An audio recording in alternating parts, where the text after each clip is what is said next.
Aray! Ay, grabe! Easy! Grabe! Na-fall ka kay Paolo.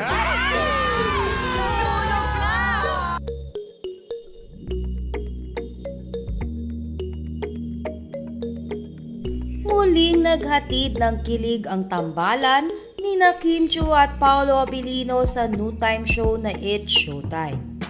Ngayong araw, April 24, 2024, ay bumisita si Paolo sa It's Showtime. Ito nga ay para ipromote ang kanyang movie na may titulong Elevator.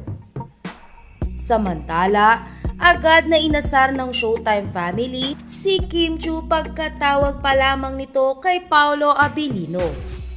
Hindi naman naipinta ang kilig ni Kim Chiu pagkapasok ni Paolo Abilino.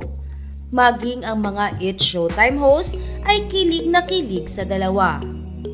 Napagkatuwaan din ng Showtime family na gawin ni na Paolo at Kim Chiu ang iconic shoutout na "What's up madlang people?"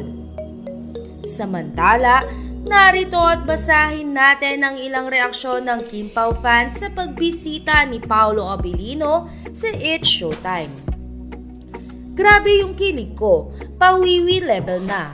Haha, ang pogi ni Paolo Abilino. Parang Korean star si Lee Dong-wook. Sa haircut niya now. Kimi, maghulos dili ka. Haha. White looks good on them.